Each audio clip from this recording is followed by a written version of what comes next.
The vineyard was silent except for their breathing. Sophia stood at the edge of the reception crowd, camera forgotten in her hands. Thomas Beaumont was walking toward her through the dissolving party, gray-blue eyes holding hers across 20 feet of scattered rose petals and abandoned champagne glasses. He stopped close. Closer than propriety required. Close enough that she could see the exhaustion in his eyes, the weight he carried alone, the careful control beginning to fracture. His hand extended toward hers. The question he asked was quiet. So quiet she almost didn't hear it over the distant music, the laughter of departing guests, the rustle of wind through the vineyard beyond. But she heard it. And in the silence that followed, in the space between his asking and her answer, the entire world seemed to hold its breath. His hand remained extended, steady despite the vulnerability written across every line of his face. Waiting. She looked at that hand. Strong. Scarred from vineyard work. Trembling almost imperceptibly. Then she looked at his eyes. And saw something that made her chest tighten. Something raw and real and terrifying in its honesty. The silence stretched. 1 heartbeat. 2. 3. Everything hung suspended in that moment. Every careful wall she'd built. Every lesson she'd learned about keeping distance. Every reason she had to say no. But how did we get here? Let me take you back. But before we do, if you believe that sometimes the most beautiful moments are the unplanned ones, stay with me and hit that like button. Subscribe to Love and Light Stories for more stories where love sees the person, not the performance. The bride and groom departed in a vintage Bentley at midnight, trailing tin cans and ribbons that scattered across the stone driveway. Guests slowly dispersed into the cool May evening, calling for rides, gathering forgotten wraps and gift bags, their voices fading as they moved toward waiting cars. The reception wound down to scattered conversations and the quiet, efficient work of cleanup crews collecting champagne flutes and wilted centerpieces. Sophia remained. She always stayed for the after, when the performance ended and only truth remained. Moonlight reflected off abandoned glasses, turning them into small pools of silver light. String lights created soft halos in the evening mist that was rolling in from the vineyard. These moments, when the facade dropped away and exhaustion replaced carefully maintained joy, told the real story. The one beneath the post-portraits and orchestrated timeline. She raised her camera and captured a bridesmaid's shoes discarded under a table, straps broken from hours of dancing. A grandfather's boutonniere left on a chair, petals already browning at the edges. The way shadows fell across the empty dance floor where hundreds had spun and laughed and celebrated, leaving only the ghost of their presence behind. Footsteps sounded across the stone terrace. Deliberate. Unhurried. She lowered her camera to find Thomas Beaumont walking toward her through the dissipating crowd. Up close, he was taller than she'd realized, probably 6'2", with the broad shoulders of someone who did physical labor despite the expensive suit. His charcoal jacket was perfectly tailored, but his tie was loosened now, the first button undone, sleeves rolled back to reveal forearms marked with small scars. Work scars. Those gray-blue eyes held something beyond simple curiosity. He stopped a respectful distance away. 5 feet, maybe 6. Close enough to speak without raising his voice. Far enough to maintain professional boundaries. She waited, letting the silence settle between them like silt and still water. After years of photographing weddings, she'd learned that people revealed more in quiet than in carefully constructed words. The trick was having patience. Letting them come to whatever they needed to say without forcing or prompting. Finally, he spoke. "You stayed," he said. His voice was measured, careful. The voice of someone who'd learned to guard what he said, to weigh each word before releasing it into the world. She met his gaze directly. "I always do. The after is when the real story happens." Photographers were ghosts at events like these, present but invisible, there to capture moments without becoming part of them. Professional distance was essential. Boundaries kept everyone comfortable. But something about the way he looked at her suggested he actually saw her. Not just the camera. Not just the hired help managing logistics. Her. "I noticed," he said quietly. "All evening. The way you move through a room. Like you're looking for something beneath the surface. Truth usually hides there. Does it?" "Always." They spoke briefly about the evening's success. He mentioned the estate, the upcoming wedding season, the logistics of having a photographer on site for 6 consecutive Saturdays. Long days. Early mornings. Late nights. Would that be manageable with your other commitments? He asked. She assured him it would be. Explained her approach to capturing weddings. Candid moments over posed shots. Truth over performance. The unscripted instances that revealed who people really were when they thought no one was watching. Those were the images couples treasured years later, when the flowers had wilted and the cake was eaten, but the memory of how it felt to be loved remained. Something shifted in his expression. Recognition, perhaps. Or understanding. As if he knew exactly what she meant about truth hiding beneath performance. He excused himself to handle some final coordination with the catering staff. Last-minute logistics. Details that required his attention. She returned to her camera, capturing the last quiet moments as the reception dissolved into memory and moonlight. But as she packed her equipment and headed to her car, pulling cases across the gravel driveway, she felt his eyes on her one more time. A weight of attention that made her pause mid-step before continuing to her vehicle. 6 weeks. 6 weddings. 6 Saturdays of proximity to Beaumont Estate and its watchful, weary owner. The first shot was always the hardest. The moment of connection. The initial willingness to be seen. After that, the story told itself. The next morning, Sophia arrived at Beaumont Estate at 6. Dawn light filtered through the vineyard, painting everything in soft gold and gentle shadow. The air smelled of roses and fresh-cut grass and something deeper, earthier. The scent of soil that had produced wine grapes for 5 generations. Dew clung to spiderwebs strung between vines, turning them into delicate chains of silver. She'd researched the venue before accepting the contract. Family legacy stretching back to the 1880s. Recent management changes after some kind of personal crisis. Stellar reputation despite vague whispers about a cancelled wedding and financial troubles. Nothing concrete. Just the kind of gossip that followed money and disappointment through small social circles. The guest cottage where she'd be staying for the season sat at the edge of the property, surrounded by lavender and climbing roses that were just beginning to bloom. Simple but elegant. A converted groundskeeper's house with whitewashed walls and French doors that opened onto a small private garden. Inside, the furniture was spare but well made. A bed with crisp white linens. A worn leather chair. Windows that let in morning light without obstruction. Sophia set her equipment cases inside and returned to the main house, following the stone path that wound through herb gardens and beneath arbors heavy with wisteria not yet in bloom. Thomas stood on the terrace overlooking the vineyard, coffee cup in hand. He wore jeans and a worn button-down shirt, sleeves rolled to his elbows. Without the formal suit, he looked more human. Still guarded, but softer somehow. The morning light caught silver in his dark hair and deepened the lines around his eyes. He turned when her footsteps sounded on the stone path. His expression shifted from private contemplation to professional courtesy. "Good morning," he said. "Coffee?" "Thank you." Morning pleasantries. Professional distance maintained. He explained the day's timeline. The bride and groom would arrive at 8 for getting ready photos. Ceremony at 4. Reception until midnight. He'd arranged for meals to be available in the estate kitchen whenever she needed them. She shouldn't hesitate to ask staff for anything. Sophia nodded, taking mental notes. She'd photographed dozens of weddings, but each venue had its particular rhythms, its specific light quality, its hidden corners where the best unguarded moments happened.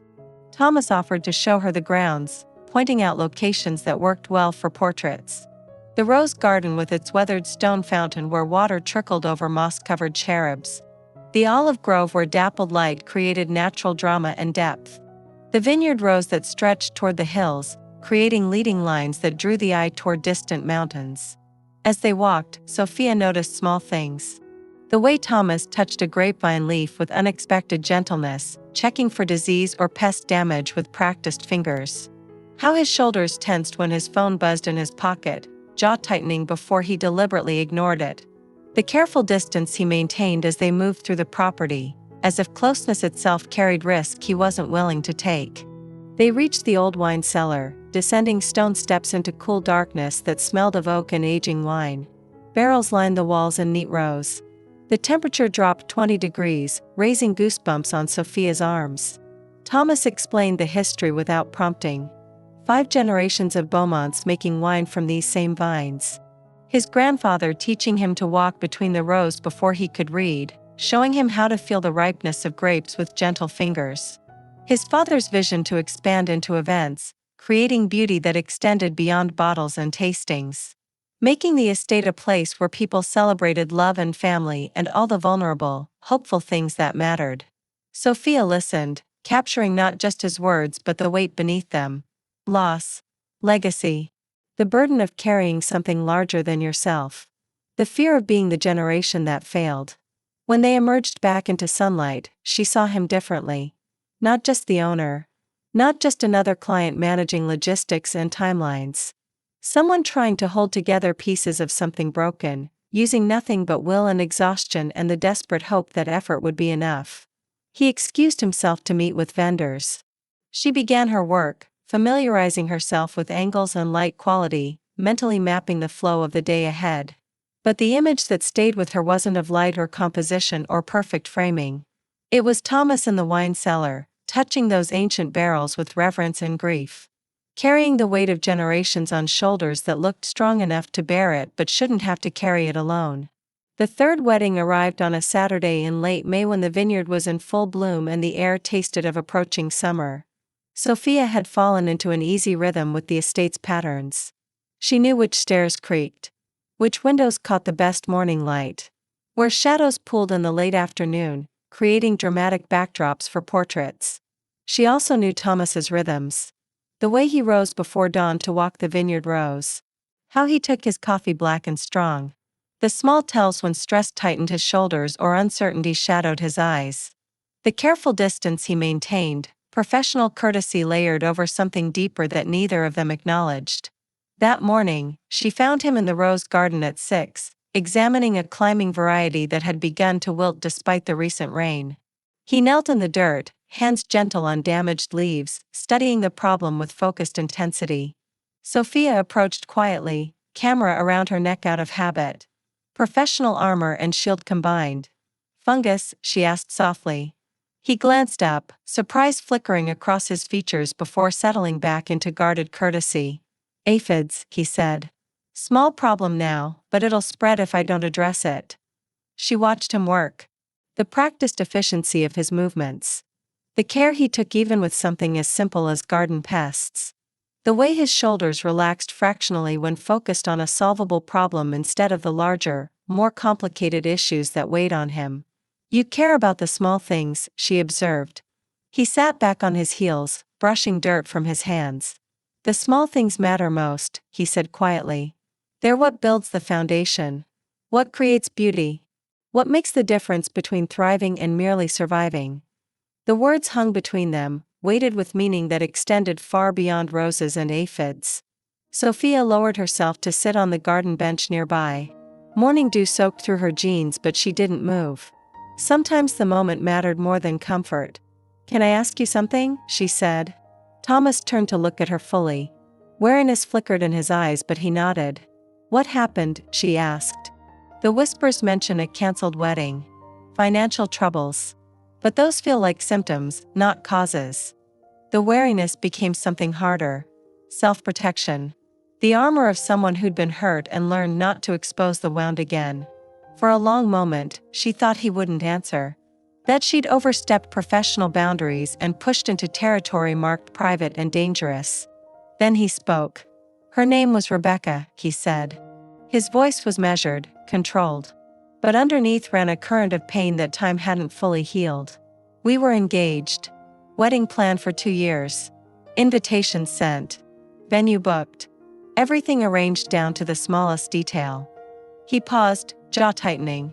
3 weeks before the ceremony, I found her with someone else. My business partner. In our bed. They'd been together for months. Planning to take their relationship public after they'd secured their share of the estate's value. The words fell like stones into still water. Each one sending ripples outward, disturbing the careful calm he'd constructed. The wedding was cancelled. The partnership dissolved. Half the estate's liquid assets went to settling the business split. I've spent the last year rebuilding what was broken. Proving that this place can survive. That I can. Sophia's chest tightened. The careful distance. The wariness. The way he moved through the world like someone expecting betrayal at every turn. It all made terrible, painful sense. I'm sorry, she said quietly. Don't be. His voice hardened slightly. Self-protection disguised as indifference. It taught me an important lesson. What lesson? He met her eyes. Something raw flickered in his gaze before being shuttered away. That trust is a luxury I can't afford. The words sat between them, heavy and absolute. A door closing. A wall reinforced.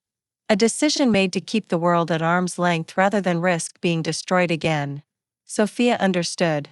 She'd built her own walls after her father left and her mother got sick, and she'd learned that relying on anyone meant risking abandonment when you needed them most. Photography had become her shield.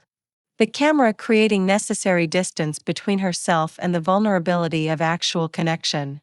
But sitting in that garden with Thomas, watching him tend damaged roses with gentle hands while carrying his own unhealed wounds, she felt something shift. A recognition.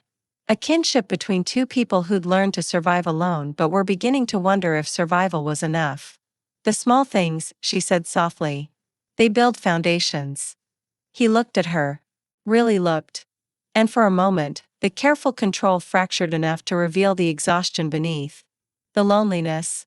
The desperate hope that maybe, possibly, he didn't have to carry everything alone forever. Yes, he said quietly. They do. That evening, the wedding reception spilled across the terrace in waves of laughter and music and the particular energy that came when strangers became community through shared celebration. Sophia moved through the crowd with practiced invisibility, capturing moments as they unfolded naturally. A grandmother's tears during the first dance. The groom's hand trembling as he reached for his bride. A child asleep under a table, clutching wilted flower petals. The truth beneath the performance. But her attention kept returning to Thomas. He managed everything with quiet efficiency. Coordinating staff. Solving small crises. Ensuring guests never noticed the machinery keeping the evening flowing smoothly. But Sophia saw the tension in his shoulders. The tightness around his eyes. The way he touched his phone in his pocket repeatedly, as if bracing for another disaster. Around 9, she found him alone in the wine cellar. The reception noise was muffled by thick stone walls. Cool air provided relief from the warm evening above. He stood with his back to her, one hand braced against a barrel, head bowed. The posture of someone who'd held it together as long as possible and needed a moment to fracture in private. Sophia almost turned away. Privacy was sacred. Witnessing someone's breakdown without permission felt like violation. But something stopped her. Maybe it was the conversation from that morning. The shared recognition of carrying too much alone for too long. Or maybe it was simpler than that. Maybe she just couldn't walk away from someone who looked the way she'd felt 100 times. Overwhelmed. Exhausted. Desperate for a moment of relief from the weight of holding everything together. Thomas, she said softly. He straightened immediately, professional mask sliding back into place with practiced ease. But not quite fast enough to hide the exhaustion. Everything okay up there? His voice was steady. Controlled. Everything's fine, she said. Are you? The question landed between them like an unexpected gift. Simple. Direct. Asking what no one else had bothered to ask. He looked at her. The mask flickered. Uncertainty crossed his features. As if he didn't quite know how to answer honestly after so long guarding the truth. I'm fine, he said automatically. She didn't move. Didn't press. Just waited with the patience she'd learned from years of photographing truth beneath performance. The silence stretched. Thomas's jaw worked. His hands clenched and released at his sides. Then the mask cracked. No, he said quietly.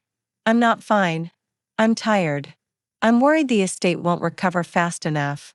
That the reputation we've built over 5 generations will collapse because I trusted the wrong person. That I'm failing everyone who came before me. The words tumbled out. Confession disguised as frustration.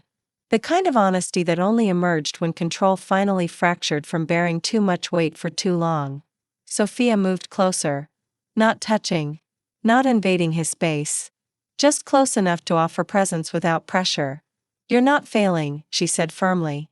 You don't know that. I do. I've spent 3 weeks watching you.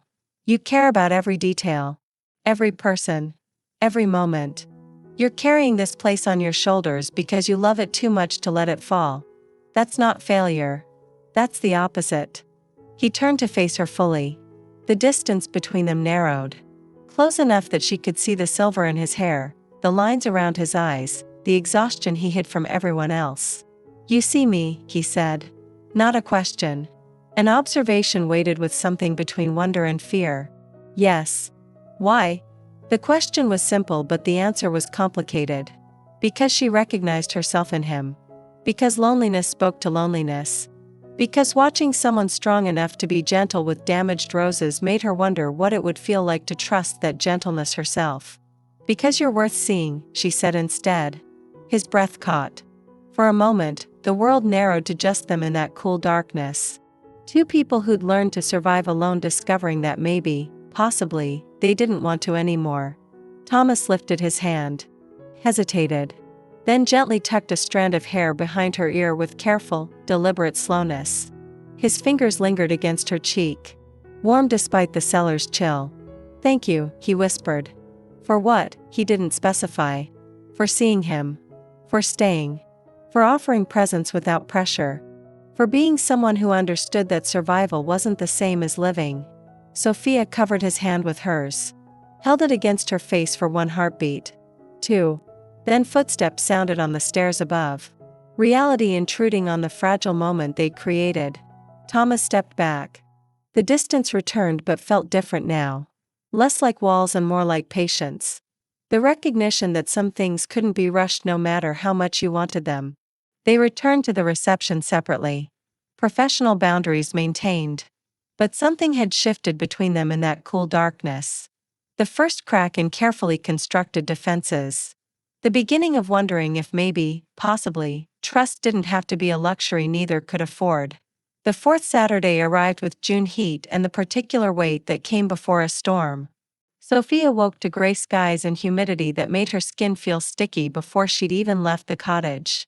She'd been at Beaumont Estate for a month now. Long enough that the property felt familiar. Long enough that Thomas's presence had become part of her daily rhythm. Morning coffee together on the terrace. Quiet conversations between coordinating wedding logistics.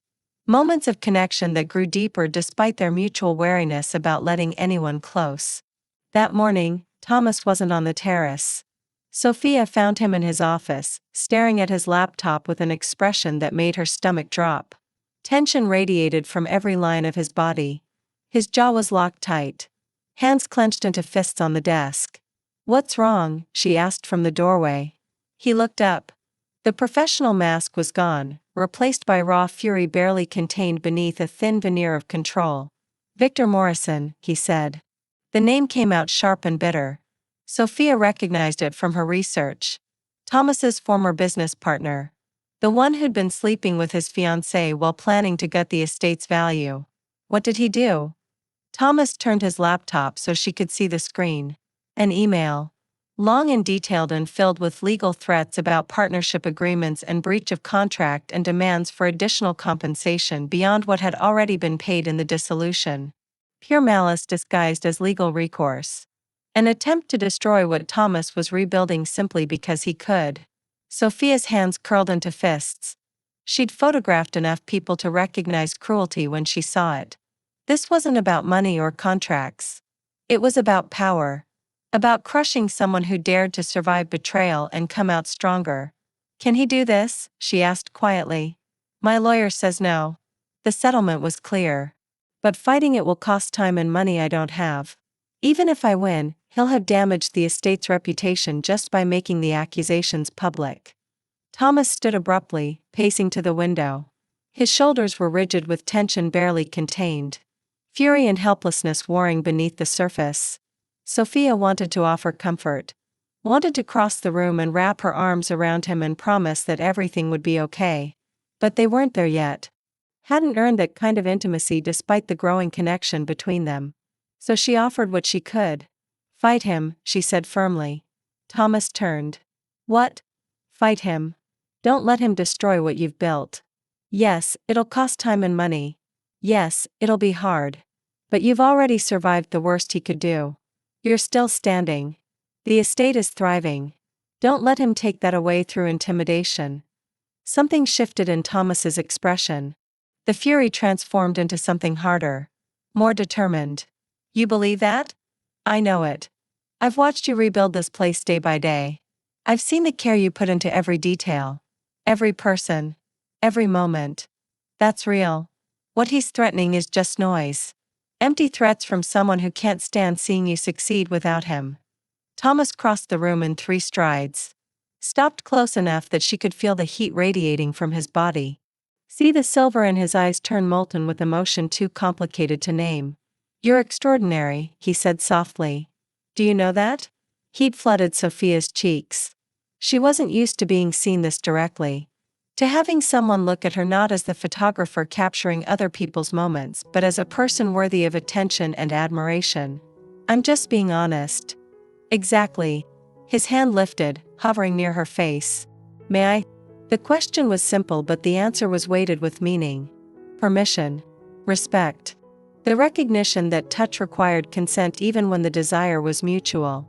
Yes, she whispered. His palm cupped her cheek with the same gentleness he used with damaged roses.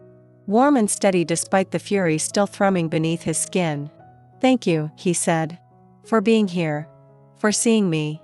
For believing I'm worth fighting for when I'm not sure I believe it myself. Sophia covered his hand with hers. Held it against her face. You are, she said firmly. Worth fighting for. Worth protecting. Worth all the effort it takes to rebuild something beautiful from broken pieces. The distance between them narrowed to inches. His thumb brushed across her cheekbone. Her breath caught. For a moment, she thought he might kiss her. Thought this might be the moment when careful patience gave way to the desire that had been building between them for weeks. But Thomas stepped back. Created distance again even as his eyes promised this wasn't rejection.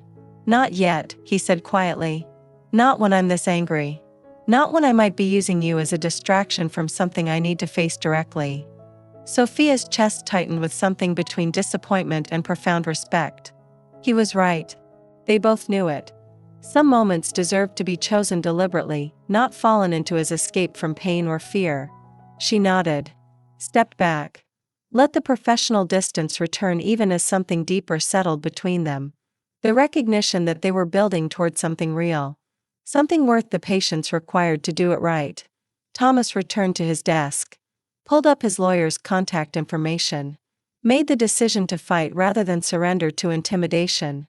And Sophia picked up her camera and went to prepare for the day's wedding, carrying with her the knowledge that some men were worth waiting for. The ones who asked permission.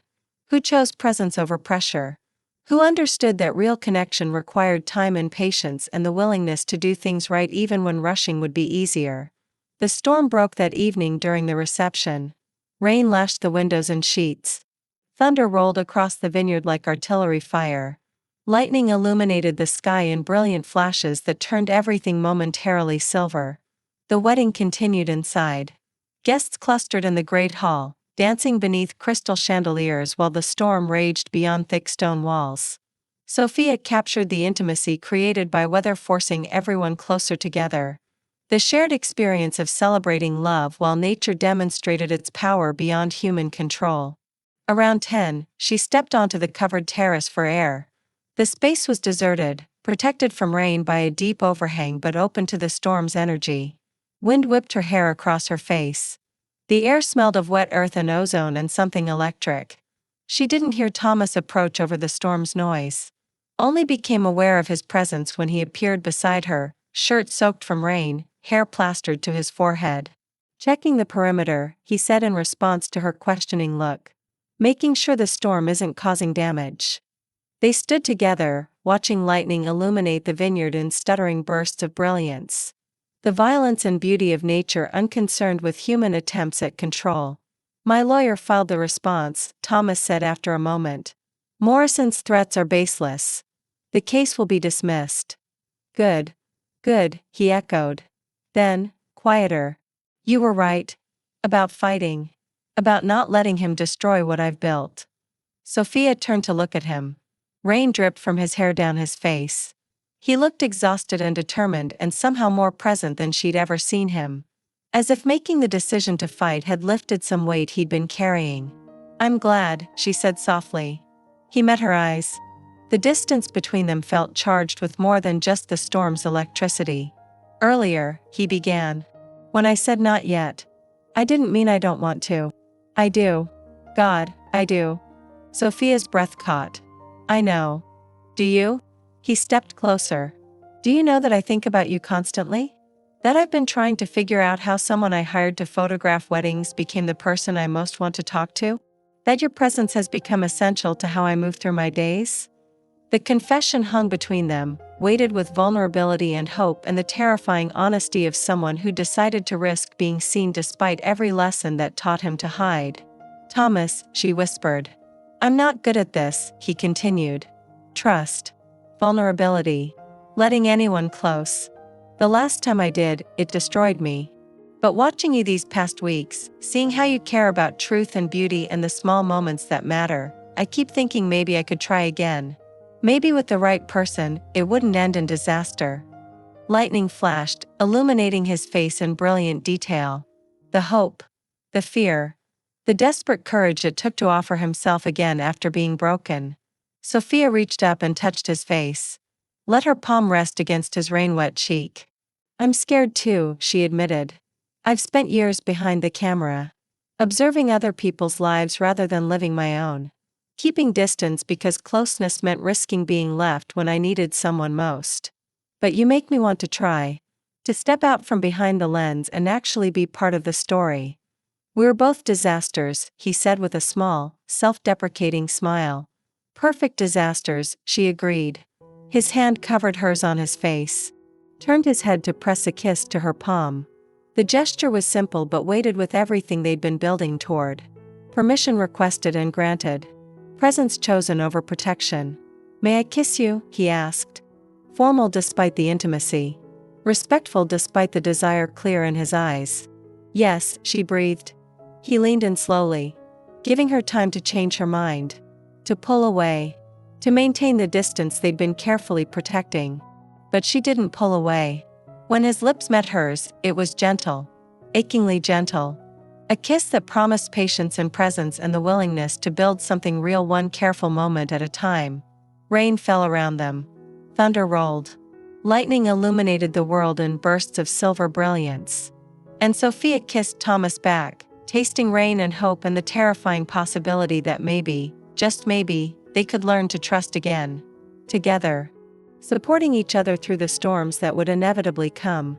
When they finally pulled apart, both were breathing hard. Foreheads resting together. His hands framed her face.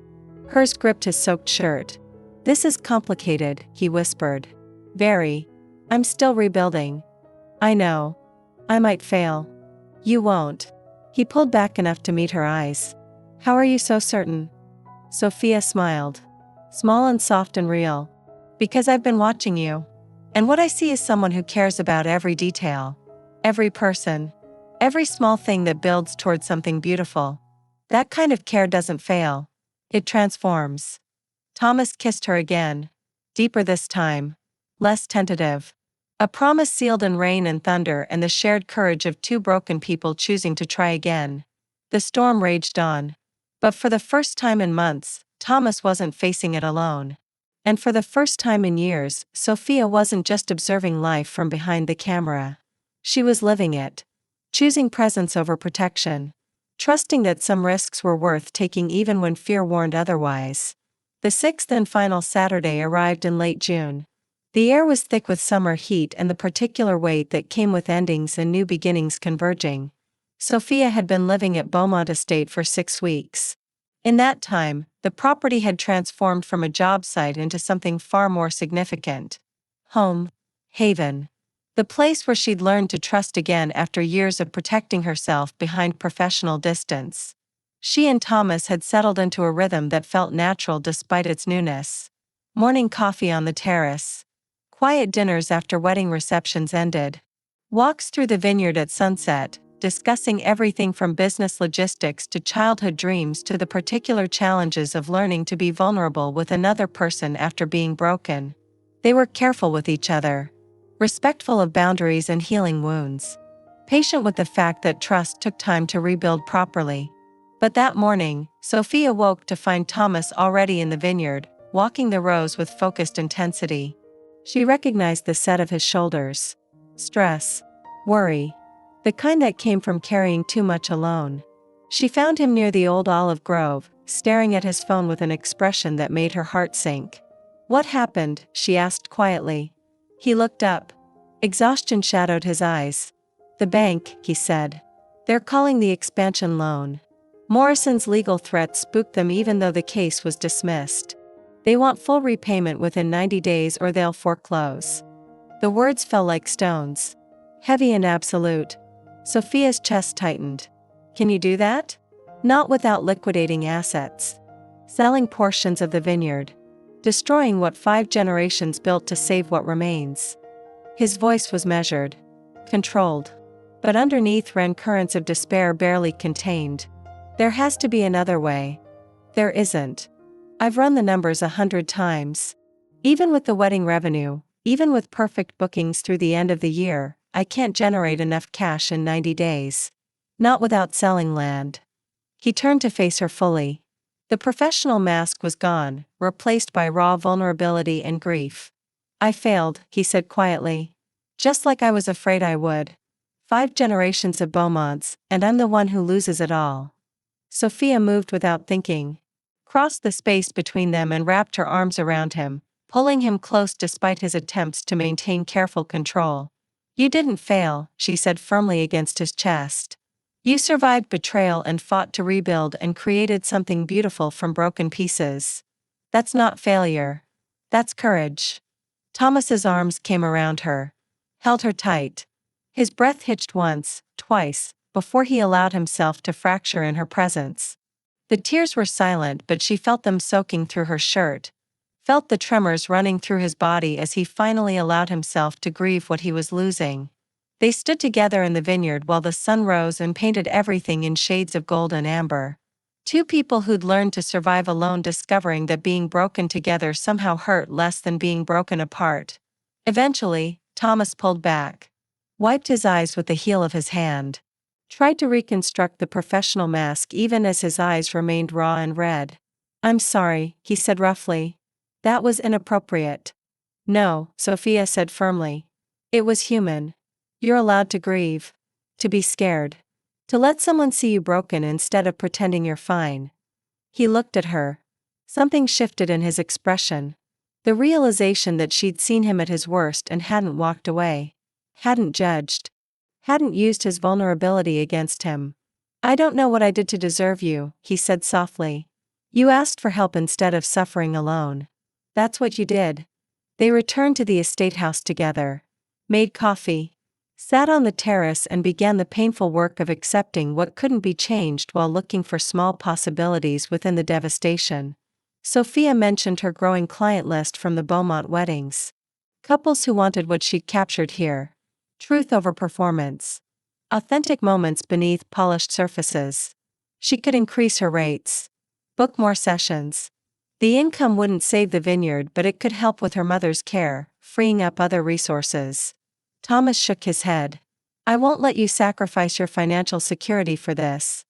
"It's not sacrifice," she said. "It's choosing to help someone I care about. There's a difference." He reached across the table and took her hand, held it gently between both of his. "You care about me?"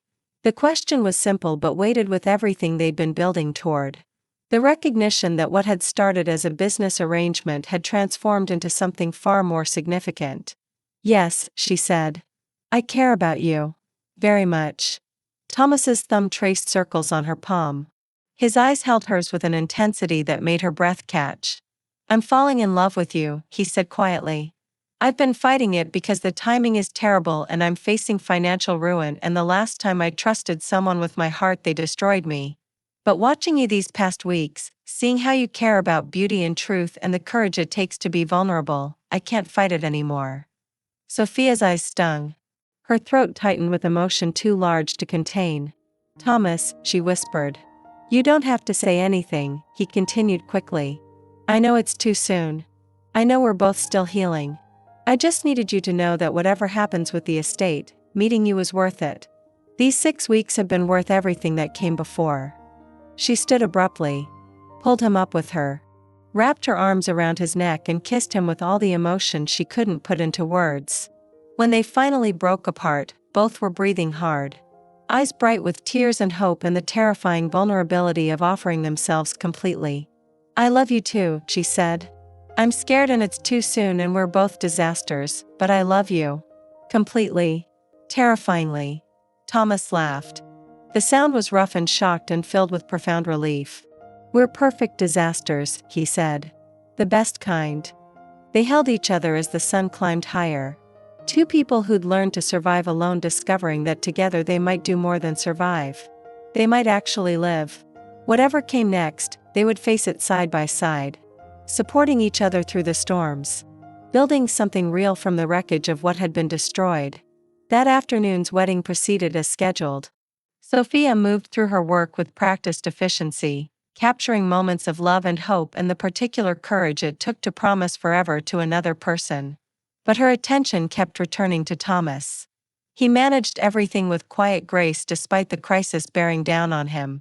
Coordinated staff, solved small problems, ensured guests never noticed the machinery keeping the evening flowing smoothly.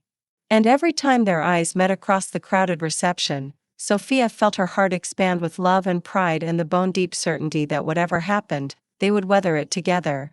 2 weeks later, Sophia was photographing a private session in San Francisco when her phone rang. Thomas's name appeared on the screen. She almost didn't answer. She was mid-shoot. Professional courtesy required she stay focused on her client. But something made her apologize and step away. Some instinct that said this call mattered. "Thomas," she answered. His voice was strange, rough and shocked and filled with emotion she couldn't quite identify. "I need you to come back to the estate," he said. "Now. Please." Sophia's heart stuttered. "What's wrong? What happened?" "Nothing's wrong." He laughed, the sound disbelieving. "Everything's right. For the first time in a year, everything's actually right. Please come back. I need to tell you in person." She made excuses to her client, rescheduled the session, drove back to Beaumont Estate with her heart pounding and mind racing through possibilities. She found Thomas in the vineyard at sunset. He was standing in the same spot where she'd held him while he cried. But now his expression was transformed. Light instead of shadow. Hope instead of grief. "What happened?" she asked breathlessly. He crossed to her in 3 strides, swept her into his arms and spun her around, laughing like someone who'd been holding his breath for months and finally remembered how to exhale. "The Parker Foundation," he said when he finally set her down. "They're a private arts and agriculture preservation organization. They contacted me this morning with an offer to buy a conservation easement on the vineyard. Permanent protection from development in exchange for enough capital to pay off the bank and fund full restoration of the estate operations." Sophia's breath caught. "That's incredible. It gets better." Thomas's eyes shone with tears and joy. "They were contacted by one of our wedding clients. Apparently she's on the foundation's board. She attended her daughter's wedding here and was so moved by the venue's beauty and our dedication to preservation that she pushed for the emergency intervention." "You're saved," Sophia whispered. "We're saved," he corrected. Pulled her close. "The estate. The legacy. Everything I've been fighting to protect. It's safe now. Permanently." They stood together in the golden evening light, holding each other while relief and joy washed through them in waves. "I love you," Thomas said against her hair. "I love you and I want to build a life with you here if you'll have me. If you'll take a chance on someone who's still learning to trust but is willing to spend every day proving you can." Sophia pulled back enough to meet his eyes. Saw the vulnerability there. The hope. The terrifying courage of offering himself completely despite every lesson that taught him to protect and hide. "Yes," she said. "To all of it. Yes." He kissed her as the sun set over the vineyard that would now thrive for generations to come. Kissed her like she was precious and essential and the best thing that had ever happened to him. And Sophia kissed him back, tasting joy and relief and the profound rightness of choosing each other despite fear. Of building something real from broken pieces. Of learning to trust again together. The camera sat forgotten in her bag. Some moments were meant to be lived, not documented. This was one of them. 18 months later, Sophia stood in the cottage that had become home, morning light streaming through windows that overlooked the vineyard she now helped manage. The view had become as familiar as breathing. Hills rolling into distance. Vines heavy with nearly ripe grapes. The estate house where Thomas was probably already working despite the early hour. Her mother's care was stable, funded by both her thriving business and Thomas's quiet, steady support. The portfolio from the 6 weddings had opened doors she'd only dreamed about. Work requests poured in from couples who wanted what she'd captured at Beaumont. Truth. Connection. Authentic moments beneath polished surfaces. But more than professional success, she'd found something she'd stopped believing existed after her father left and her mother got sick, and she'd learned to rely only on herself. Home. Partnership. The kind of love that was built day by day through small choices and steady presence. Thomas entered with coffee, a ritual they'd developed. Morning coffee together before the day began. Before the world intruded with its demands and complications. He kissed the top of her head. Easy affection. Comfortable intimacy. The natural rhythm of 2 people learning to exist together without fear. Robertson wedding confirmed for next spring, he said. High-profile couple. The kind of event that will cement Beaumont Estate's reputation permanently. Sophia pulled him down for a proper kiss. Speaking of cementing reputations, she said. How's the new event coordinator working out? Brilliant. Professional and capable, and exactly what the estate needed. He smiled. I'm learning that asking for help doesn't diminish what I've built. That partnership makes things stronger, not weaker. Slowly, she teased. Very slowly, he agreed. They smiled at each other. An inside joke about trust and time and the patient work of building something real. About the fact that some things couldn't be rushed no matter how much you wanted them. Thomas reached into his pocket and pulled out a small box.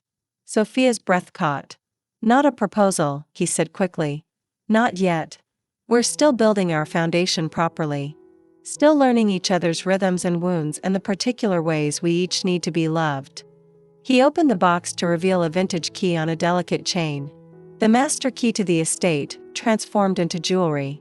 His eyes held hers as he explained. I want you to have this, he said softly. Not because you need access. You already have that. Your things are scattered through my rooms. Your coffee cup sits beside mine every morning. Your presence is woven into every part of my life. But because I want you to know that everything I have, everything I am, belongs to you. No locks between us. No barriers keeping you out. No careful distance protecting against future hurt. Just honest presence. Patient love. The kind that couldn't be rushed but was worth every moment of uncertainty that came before. Tears pricked Sophia's eyes as he fastened the necklace. The metal was warm from being in his pocket. Warmed by proximity to his body. To his heart. I love you, she whispered. I promise to spend every day proving you can trust that, he said. They stood together, looking out over the vineyard bathed in golden afternoon light. The same view that had witnessed their first tentative conversations. Their first careful touch. Their choice to risk everything for something real. You know what I've learned from years of photographing weddings? Sophia said softly. They're not about perfect moments or flawless execution. They're about 2 people choosing each other despite uncertainty. Promising to try. To be present. To build something together one honest day at a time. Sounds familiar, Thomas said. She turned in his arms. It does, doesn't it? He kissed her slow and sweet. A promise of all their imperfect, beautiful tomorrows. All the mornings they'd wake together. All the crises they'd weather side by side. All the quiet moments that would build into a lifetime.